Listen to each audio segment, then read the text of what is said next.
Relocate تو کر رہے ہیں بہت سینکڑوں لوگوں کو، لیکن بہت سارے لوگ ریلوکیٹ ہونا ہی نہیں چاہتے، اپنے گھر نہیں چھوڑے، چاہے سائرنز بجیں، چاہے ان کو آ کے مسجدوں میں اعلان ہو، نہیں چھوڑے۔ بالکل نہیں چھوڑنا نا، انہوں نے وہ زبردستی ریلوکیٹ کیا جا رہا ہے اور صحیح کیا جا رہا ہے، ان کی جان بچائی جا رہی ہے، لیکن وہ کیوں نہیں کرنا چاہتے ہیں نادیہ؟ ان کے بھی جو جذبات ہیں، جب ان سے پوچھیں کہ بھائی جان کو خطرہ ہے، اپنے گھر چھوڑ کے جاؤ، تو وہ کہتے ہیں میری ماں کیسے جائے گی، وہ تو چل بھی نہیں سکتی، ماں کو چھوڑ کے میں نہیں جاؤں گا، پھر میاں کو چھوڑ کے بیوی نہیں جائے گی، پھر بچے کیسے جائیں گے۔ لاہور کے جیسے یہ جو علاقے جہاں پانی آیا وہاں بہت زیادہ اعلانات بھی ہو رہے ہیں، ریسکیو کے ادارے بھی پہنچے، لا انفورسمنٹ بھی، کہ فوری طور پر آپ نکلیں، تو اس وقت آپ جو ہے دیر نہ کریں، فوراً نکل جائیں، کیونکہ میں تو دیکھ رہا ہوں کہ ٹینٹیٹیو آئیڈیا فاروق آباد کالونی ہے، ایک عزیز کالونی ہے، امین پارک ہے، افغان کالونی، شفیق آباد، مرید والا، اگر یہی لاہور کے علاقے لگا لیا جائیں،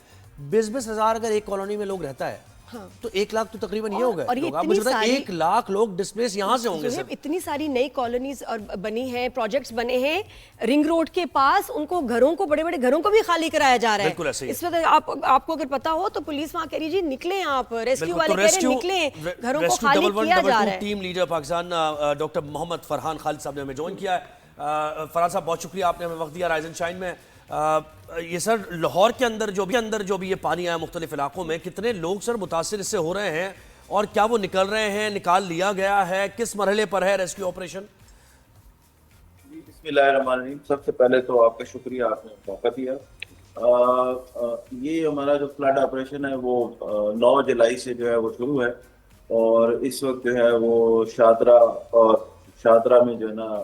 ریور راوی پہ اس وقت ہائی فلڈ چل رہا ہے، اور اس کی وجہ سے لاہور کے مختلف علاقوں میں جو لو لائنگ ایریاز ہیں ان میں جو ہے وہ پانی آیا ہے، خاص طور پہ چون کا علاقہ ہے اور شادرہ کے کچھ ایریاز ہیں ان میں تھوڑا سا پانی آیا ہے، لیکن حالات ابھی انڈر کنٹرول ہیں۔ پانی ابھی ہائی فلڈ پہ چل رہا ہے، اور ہم نے رات کو جو ہے نا وہ 200 سے زیادہ لوگوں کو جو ہے وہ ہم نے یہاں سے ایویکویٹ کیا ہے، اور اب تک جو ٹوٹل نمبر پورے فلڈ میں ہو چکا ہے وہ جو ہے وہ میرے پاس جو ڈیٹا آ رہا ہے اس کے مطابق 72,000 لوگوں کو ہم نے ایویکویٹ اور ٹرانسپورٹ کیا ہے اس فلڈ ریسکیو آپریشن۔ یہ تو بہت بڑا نمبر ہے سر، 72,000 ان کو پھر مینج کرنا، کہاں رکھنا ہے ان کو، ان کے لیے بنیادی سہولیات، یہ تو بڑا ٹاسک ہے آپ لوگوں کے لیے۔ تو آپ کو سر کیا مشکلات کیا پیش آ رہی ہیں لوگوں کو سمجھانے میں؟ سب سن رہے ہیں بات، کوآپریٹ کر رہے ہیں، یا آپ کے لیے مشکلات بھی پیدا ہو رہی ہیں؟ جی، اس وقت گورنمنٹ آف پنجاب اور ضلعی انتظامیہ اور ریسکیو گورنمنٹ اردو کا فوکس ہی یہی ہے کہ مصیبت آنے سے پہلے لوگوں کو جو ہے وہ ریلوکیٹ کر دیا جائے اور وہاں سے خطرناک ایریا سے ان کو نکال لیا جائے۔ لیکن ابھی میں آپ کی بات سن رہا تھا، لوگوں کی ایفیلیشنز ہیں اپنے گھروں کے ساتھ، اپنے جانوروں کے ساتھ، اپنے فیملی ممبرز کے ساتھ، اپنے علاقے کے ساتھ، تو وہ اتنی جلدی جو ہے وہ چھوڑنے پہ راضی نہیں ہوتے۔ لیکن الحمدللہ ابھی ہم نے جس طرح چنیوٹ میں 35,000 لوگوں کو فلڈ سے پہلے جو ہے وہ وہاں سے ایویکویٹ کر لیا تھا، تو اب کچھ لوگ، اب جس طرح پہلے بات ہو رہی تھی انفورسمنٹ سے کرنا پڑتا ہے یا سمجھا کے کرنا پڑتا ہے، تو لیکن گورنمنٹ اس بات پہ فوکس ہے کہ بر وقت جو ہے وہ لوگوں کا انخلاء یقینی بنایا جائے تاکہ کم سے کم نقصان ہو، اور ہم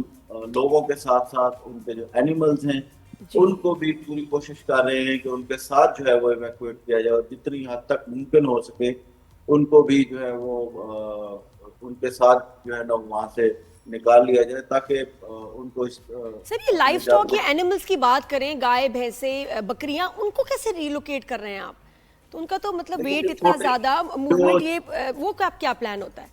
جو چھوٹے جانور ہوتے ہیں ان کو تو ہماری بوٹس ہی جو ہے وہ منتقل کر لیتی ہیں، جو بڑے جانور ہوتے ہیں ان کے لیے ہم جو بڑے وہاں پہ ہر دریا پہ جو ہے وہ بڑے بیڑے جو ہے وہ موجود ہوتے ہیں، ان کو ہم ہائر کرتے ہیں اور ان کے ساتھ ہم بڑے جانوروں کو ان کے اوپر جو ہے وہ نکالتے ہیں، اور ان کے چارے کا انتظام۔ پھر یہ جو لوگ جو آپ کہہ رہے ہیں 72,000 اور 35,000 آپ نے وہاں سے کہا، تو یہ کیا یعنی شہروں کے اندر کوئی ایسی جگہ آپ نے کوئی ہالز اس طرح کے بنائے ہوئے ہیں جہاں ان کو رکھا جائے گا، یا ٹینٹ ہے، کیمپس ہے، کیا وہ انتظام؟ اور بارشیں بھی ہونی ہے تو باہر بھی نہیں ہے، مطلب آسان نہیں، وہ ایک الگ چیلنج ہے۔ جی تو بالکل دیکھیں ضلعی انتظامیہ نے پورے اس کے ارینجمنٹس کیے ہوئے ہیں، کچھ لوگ اپنے رشتہ داروں کی طرف چلے جاتے ہیں، اور جن لوگوں کے پاس اس طرح کا کوئی انتظام نہیں ہوتا ان کے لیے ریلیف کیمپ جو ہے وہ ہر جگہ موجود ہے۔ اسکولوں اور کالجز کو گورنمنٹ نے خالی کرا لیا اور وہاں پہ ریلیف کیمپ بنائے جا رہے ہیں۔ اس کے علاوہ ٹینٹ ولیجز بنائے جاتے ہیں، وہاں پہ ہر